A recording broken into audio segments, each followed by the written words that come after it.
نہیں ہے جی۔ آگے ہے جی بابو مسح الارض بالیدی، زمین کو ہاتھ سے چھونے کا بیان، یہ باب ہے۔ حدیث ہے 904، یہ 904 ہے جی۔ حدثنا محمد بن عبد الله قال حدثنا عبد العزيز بن محمد عن اسید بن ابی اسید عن امه قالت قلت لابی قتادة ما لك لا تحدث عن رسول الله صلی اللہ علیہ وسلم كما يحدث عنه الناس قال ابو قتادة سمعت رسول اللہ صلی اللہ علیہ وسلم یقول، حضرت اسید بن ابی اسید اپنی والدہ سے روایت کرتے ہیں کہ انہوں نے فرمایا کہ میں نے حضرت ابو قتادہ رضی اللہ تعالی عنہ سے کہا، آپ کو کیا ہے کہ آپ رسول اللہ صلی اللہ علیہ وسلم سے حدیث روایت نہیں کرتے؟ باقی صحابہ تو دھڑا دھڑ کرتے ہیں، آپ کیوں نہیں کرتے؟ تو فقال ابو قتادہ تھا، حضرت ابو قتادہ کہنے لگے کہ سمعت رسول اللہ صلی اللہ علیہ وسلم کہ میں نے حضور پاک صلی اللہ علیہ وسلم سے سنا ہے، یقول من کذب علی فلیسہل لجنتہ مضجعا من النار، کہ آپ صلی اللہ علیہ وسلم نے فرمایا کہ جس نے مجھ پر جھوٹ باندھا اس کو چاہیے کہ وہ اپنے لیے دوزخ میں سونے کے لیے جگہ بنانے کو آسان بنا لے، سمجھے کہ اس کے سونے کی جگہ دوزخ میں بن گئی ہے جس نے حضور پر جھوٹ بولا۔ یہ ایک بہت بڑا فتنہ ہے، ہر آدمی کوئی نہ کوئی کہہ دیتا ہے میں حدیث سنو جی، اور اس کو کوئی پتہ نہیں ہوتا کہ یہ حدیث ہے یا نہیں ہے، وہ بس جو عربی میں آیا اس کو حدیث بنا لیتے ہیں۔ وہ محل سے بیٹھا ہوا تھا اور مدرسے، میرا وہاں بیان تھا مدرسے کے کمرے میں، تو ایک ایسے مولوی صاحب جن کو وہاں مفتی اور استاذ العلماء اور بھری مجلس، بڑے بڑے لوگ بیٹھے تھے شہر کے، تو وہ کہنے لگے جی حضور نے ایک سانپ سے فرمایا کہ تو نے کسی کو ڈنک نہیں مارنا، تو سانپ نے سر پھینک دیا، تو اس سے بچے آ کر کھیلنے لگے، اب کوئی اس کو مار رہا ہے کوئی ادھر پھینک رہا ہے، تو وہ سانپ نے کہا یا رسول اللہ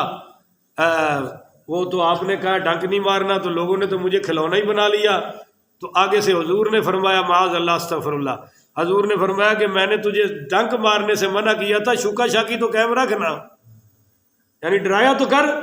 اچھا یہ بات اب میں نیچے سے کہہ رہا تھا استغفر اللہ، دل میں بڑی مجلس تھی، اب میں اس کو کیا کہتا، اور وہ مفتی صاحب کہلاتے ہیں، تو انہوں نے ساتھ ہی مجھے کہا شاہ جی میں ٹھیک کہہ رہا ہوں نا، تو میں نے کہا جی سبحان اللہ۔ اب یہ میرا سبحان اللہ انکار میں تھا، میں نے استغفر اللہ نہیں کہا، میں نے کہا سبحان اللہ تعجب پہ کہ بھئی اتنا بڑا جھوٹ، اور وہ بھی حضور پر۔ حضور نے کوئی ایسا بات کسی صاحب کو فرمائی نہیں ہے، انہوں نے یقیناً کسی سے سنی ہوگی، سنی سنائی چلا دی۔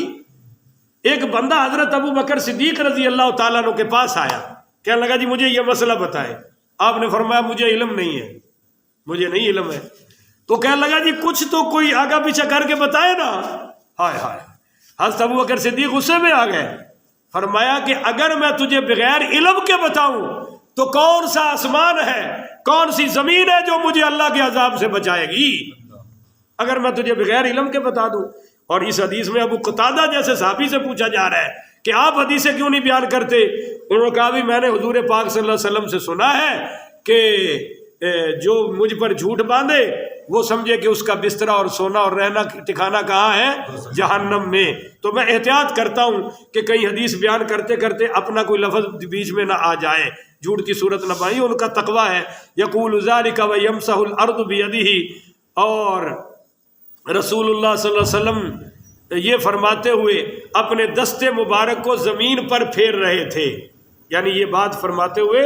اپنا دست مبارک زمین پر ہے، تو بیٹھا بیٹھا اگر کوئی ایسے ہاتھ پھیر لے تو کوئی حرج کی بات ہے، بہتر یہ ہے کہ مسجد میں بیٹھے ہوں تو کوئی تنکا پڑا ہے تو وہی اٹھا لے، کیونکہ حضور نے فرمایا رات مجھے میری امت کے اعمال دکھائے گئے ہیں، ان میں سب سے بڑا عمل یہ تھا کہ میرا ایک امتی مسجد سے تنکا اٹھا کر لے جا رہا تھا، بہت بڑا عمل۔ امام بخاری حدیث بھی پڑھاتے تھے اور ساتھ ساتھ کو تنکا نظر آتا تھا وہ بھی اٹھا لیتے تھے، امام مالک کا بھی یہ عمل نظر آیا ہے، پڑھا ہے کتابوں میں۔ آگے ہے جی آج کے درس کی آخری حدیث، باب الخذف، کنکریاں پھینکنے کا بیان۔ تو حدیث نمبر 905، حدثنا آدم قال حدثنا شعبة عن قتادة قال سمعت عقبة بن صهبان الأزدية يحدث عن عبد الله بن مغفل المزني قال نهى رسول الله صلی اللہ علیہ وسلم عن الخذف. حضرت عبداللہ بن مغفل رضی اللہ تعالی عنہ مزنی بیان کرتے ہیں کہ رسول پاک صلی اللہ علیہ وسلم نے کنکریاں پھینکنے سے منع فرمایا. بولو جی، کنکریاں پھینکنے سے. یہ ایسے بیٹھے نا تو لوگ نشانے لاتے ہیں، مطلب بیٹھے والا حساب لا لو تو بیٹھے بھی منع ہو گئے نا. اگرچہ اسی آپ بچپن سے کھیڈتے رہے ہیں اور ساڑیاں اولاداں کھیڈ رہی ہیں گلی گلی، مگر کنکریاں پھینکنے سے منع فرمایا. اور وقال، اور ساتھ ہی فرمایا انہ لا یقتل الصید، کہ یہ نہ تو شکار کو مارتی ہیں. مثال کے طور پہ آپ نے کسی کنکری کو، کسی شیطان پہ کنکری ماری، پرندے پہ ماری شکاری کرنے کے لیے، تو کنکری سے شکاری جانور کو کچھ ہوتا، تو فرمایا نہ تو تمہارے شکار کو مارتی ہیں، اور ساتھ فرمایا ولا ينقل عدوا، نہ ہی تمہارے دشمن کو زخمی کرتی ہیں. وَإِنَّهُ يَفْقَعُ الْعَيْنَ وَيَكْسِرُ السِّنَّ، البتہ یہ آنکھ پھوڑتی ہے اور دانت کو توڑتی ہے. یعنی یہ اکھ دے وچ تے کوئی گڑبڑ ہو سکتی ہے، یا چلو کسی دا دند بھی ٹوٹ سکتا ہے، مگر اس تو زیادہ کوئی چیز نہیں ہے. تو ایسا کام نہیں کرنا چاہیے جس سے کسی کا نقصان ہوتا ہو. بولیے ایسا کام، یعنی دانت ٹوٹے یا آنکھ پھوٹے وغیرہ، اور کسی بھی فضول کام کو نہیں کرنا چاہیے. بغیر مقصد اور بغیر وجہ کے کنکریاں مارنے کی بھی کوئی ضرورت نہیں ہے. اللہ تعالیٰ سے دعا ہے اللہ مجھے آپ کو عمل کی توفیق عطا فرمائے. آخر ودعوانا الحمدللہ رب العالمین.